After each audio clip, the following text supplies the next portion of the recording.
ચિરાગભાઈ કે જેમણે આજનું આ સ્ટુડિયો આપણને એમના સ્ટુડિયોમાં આપણે આ ટોક શો કરી રહ્યા છે અને સૌથી વધારે એમના તરફથી ખૂબ સારો સપોર્ટ અમને પોઝિટિવ સપોર્ટ સંસ્થાને મળ્યો છે અને મારી આજે બીજી મુલાકાત છે પણ પહેલી મુલાકાત પણ અમારી ખૂબ સારી અને યાદગાર રહી હતી.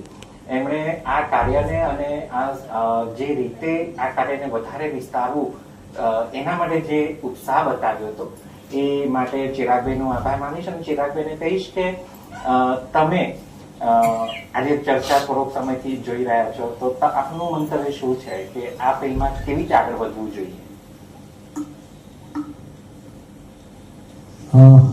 થેન્ક યુ પહેલા તો મંચ પર સ્થાન આપવા માટે. પણ જે દિવસથી ઉષાબેન સાથે તો હું ઘણા બધા મહિનાઓ વર્ષોથી સંકળાયેલો છું.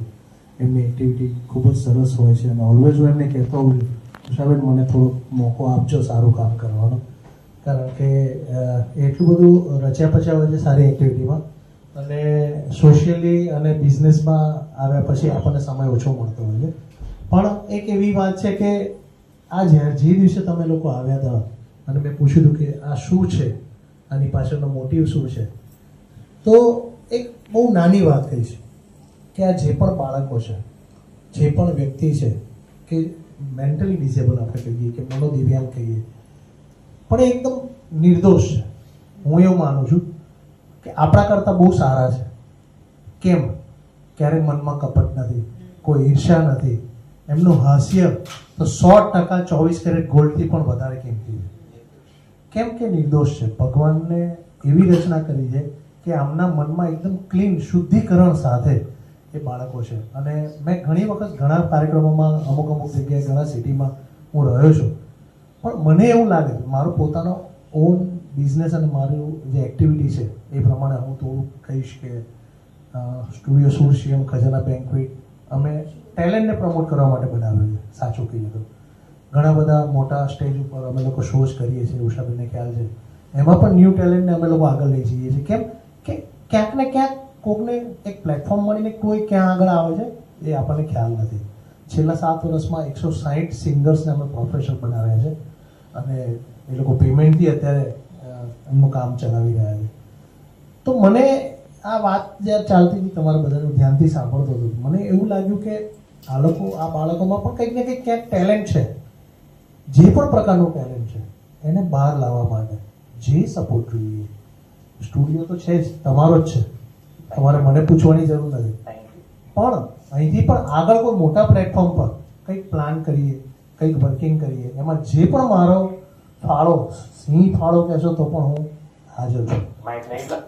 એ સિવાય હજુ એક વાત મારા મગજમાં આવે, તમે લોકો કરતા જ હશો આ બધી એક્ટિવિટી, પણ મને એવું લાગે છે કે હંમેશા સારા કામ માટે એક 2 પ્રકારના કાં તો 3 પ્રકારના ટીમની જરૂર પડે. એક મહેનત કરનાર વ્યક્તિ, એક એને વિચારધારા આપનાર વ્યક્તિ અને એક બેકબોન એટલે જે અત્યારની ભાષા ગાંધી જયંતિ હમણાં જ ગઈ છે તો ગાંધીજી સિવાય પોસિબલ નથી.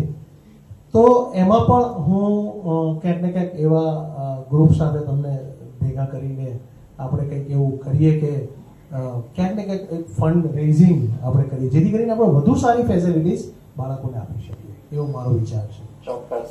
એટલે આ સ્ટેજે હું તમારી પાસે એટલું પ્રોમિસ માંગીશ કે આપણે ફંડ રેઝિંગ પ્રોગ્રામ આ વર્ષમાં કરીએ છીએ. હું તો એવું માનું છું કે નવેમ્બરમાં જ આપણે કરી લઈએ. આઈ એમ રેડી અને મંથલી 12 પ્રોગ્રામ કરવા તો બી રેડી. ચલો, thank you so much. Thank you. આપણે હમણાં જે વાત કરી મુજબ આપના તરફથી કંઈ પ્રશ્ન હોય તો પ્લીઝ આપ પૂછી શકો છો. થેન્ક યુ સો મચ ચિરાગભાઈ.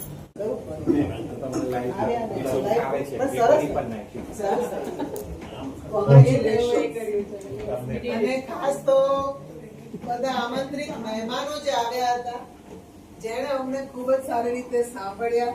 કદાચ કંઈક બોરિંગ થયું હોય તો માફ કરજો, પણ અમને બહુ મજા આવી. મારું નામ નરેન્દ્ર જોશી છે. હું રિટાયર્ડ ક્લાસ 1 ગવર્મેન્ટ ઓફિસર છું અને હાલમાં લાયન્સ ક્લબ અને રોટરી ક્લબ સાથે જોડાયેલ છું. આજે આપ કઈ જગ્યાએ કયા કાર્યક્રમમાં પધારેલા છો? આજે જે સિટી તરફથી જે 21 વર્ષ જૂની બહુ જૂની સંસ્થા છે અને મનોદિવ્યાંગ બાળકો માટે ખૂબ જ અગત્યનું કામગીરી બધી કરી રહી છે, એમના એક ડિબેટ શોમાં આવે છે. આજે શું કાર્યક્રમ અહીંયા રાખવામાં આવેલો? આજે મનોદિવ્યાંગ બાળકોને અને ડિપ્રેશન જે થાય છે એના માટે એ લોકોના પુનરુત્થાન માટેની જે સંસ્થા કામગીરી કરી રહી છે એમાં સંસ્થા શું ઉપયોગી થઈ શકે એમ છે અને અન્ય કઈ રીતે ઉપયોગી થઈ શકે એમ છે તેના સૂચનો અને ચર્ચા આમાં કરવામાં આવી છે અને લોકોના પણ પ્રતિભાવો લેવામાં આવ્યા છે. જે સિટી દ્વારા જી આજે જે આ કાર્યક્રમ રાખવામાં આવ્યો હાજી, એ કેવું લાગ્યું આપને? ખરેખર બહુ ઉમદા અને આવો કાર્યક્રમ વારંવાર રાખવો જોઈએ. લોક જાગૃતિ માટે પણ આ બહુ જરૂરી છે. હકીકત છે. આ સિવાય પહેલા કોઈ વખત જે સિટીના પ્રોગ્રામમાં ક્યાંય તમે ગયેલા છો? હા, હું ઘણી વાર ગયો છું. એ લોકો આ જે મનોદિવ્યાંગ બાળકો છે એમના પુનરુત્થાન, એમના આનંદ માટે અલગ અલગ એક્ટિવિટીઝમાં એ લોકો ભાગ લે. એમાં એ લોકો જે કાર્યક્રમ કરે છે એમાં યથાયોગ્ય હું પણ હાજરી આપું છું અને યોગદાન આપું છું. મારું નામ યશેશ શાહ છે. આ સંસ્થામાં હું મેનેજિંગ ટ્રસ્ટીની પદ પર છેલ્લા 15 વર્ષથી કાર્યરત છું. જે સિટીની પ્રવૃત્તિઓ વિશે થોડીક જાણકારી આપશો? અમારી સંસ્થા જે સિટી એ દરેક પ્રકારની માનસિક તકલીફો ઉપર વર્કઆઉટ કરે છે. એ દરેક કેસીસનું પુનર્વસન કરવું એ અમારી સંસ્થાનો મુખ્ય ઉદ્દેશ છે, જેમાં ક્લિનિકલ વિભાગ પણ છે, ટ્રેનિંગ વિભાગ પણ છે, સેલ્ફ એમ્પ્લોયમેન્ટ અને પ્લેસમેન્ટ, કમ્પ્લીટ પુનર્વસનના બધા જ પ્રોજેક્ટ અમારી સંસ્થામાં કાર્યરત છે. જેમાં સ્પેશિયલ બાળકોનો વિભાગ અલગ છે અને માનસિક રીતે બીમાર કેસીસ જે છે, જેને આપણે ડિપ્રેશનથી લઈને બાયપોલર સિઝોફ્રેનિયા સુધી વાત કરીએ, એની સારવાર માટેના પણ અલગ અલગ પ્રોજેક્ટો ચાલે છે.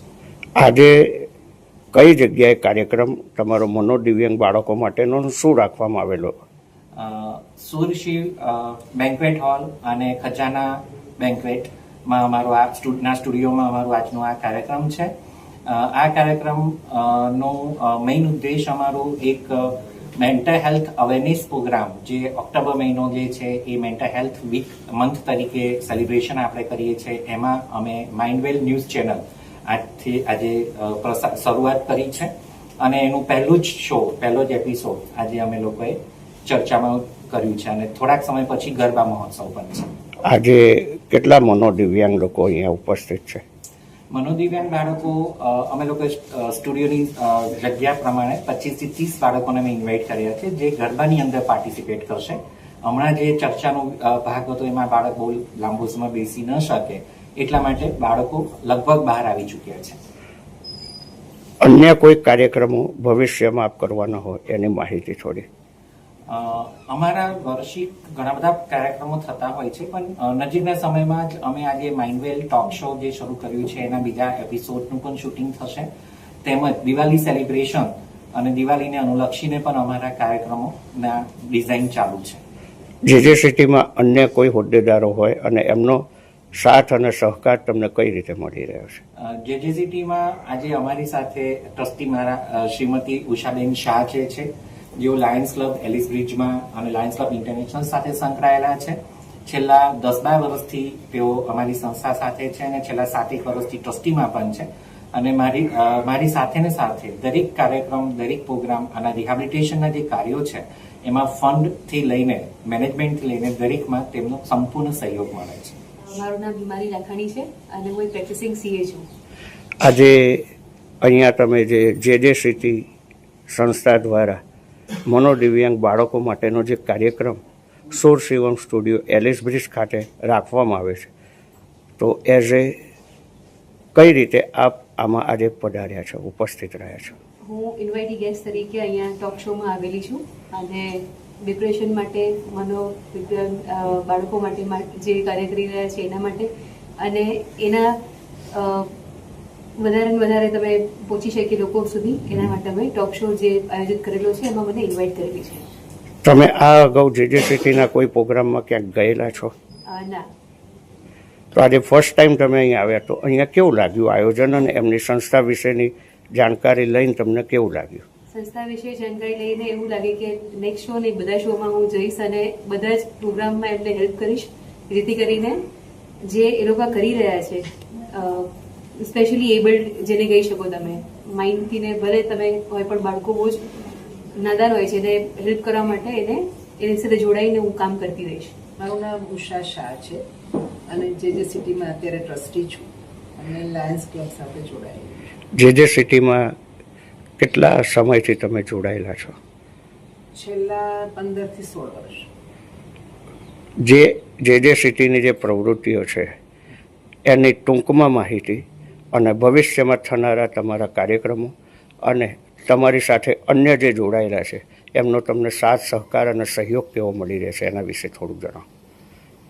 અન્ય જે જોડાયેલા છે એનો સાથ અને સહકાર હંમેશા મળે જ છે અને અમારી સંસ્થા બાળકોને પોતાની જીવનશૈલી કેવી રીતે બનાવવી, એને કેવી રીતે સમાજમાં પુનરુત્થાન કરાવવું અને એની તકલીફને અમે તકદીરમાં ફેરવવાનો નમ્ર પ્રયાસ કરીએ છીએ અને એને સમાજમાં એક સારું સ્થાન મળી રહે, સમાજમાં લોકો એને માનભેદ જોઈ શકે અને પોતાની જીવન જરૂરિયાતની વસ્તુ મુજબ પોતાનું જીવન ધોરણ પોતાની રીતે બનાવી શકે એના માટે અમે ખૂબ સારા પ્રયત્નો કરીએ છીએ અને એમાં અમને બધાનો ખૂબ જ સાથ સહકાર મળે છે. આજે કઈ જગ્યાએ તમારો આ કાર્યક્રમ રાખવામાં આવેલો છે? આજે સુસંયમ ખજાના બેન્ક્વેટ હોલમાં અમે આ પ્રોગ્રામ રાખેલો છે, જેમના ઓનર ચિરાગભાઈ છે અને એમનો અમને ખૂબ જ સાથ સહકાર મળેલ છે. અહીંની વ્યવસ્થા ઓડિટોરિયમની બેન્ક્વેટની તમને કેવી લાગી? ફેન્ટાસ્ટિક. અને તમારી સંસ્થાનો જે અહીંયા જે કાર્યક્રમ રાખવામાં આવે છે એમાં અહીંયા જે તમારે જે જોઈતું હતું રિક્વાયરમેન્ટ હતી એની વ્યવસ્થા કેવી કરવામાં આવી છે? અમારે રિક્વાયરમેન્ટની જરૂરિયાત જ ના રહી કહેવાની, એમણે સામેથી જ અમને ઘણું બધું આપેલું છે જે એમના પેકેજમાં નથી આવતું, છતાં અમને ખૂબ સપોર્ટ આપ્યો છે. તે બદલ તેમનો ખૂબ ખૂબ આભાર.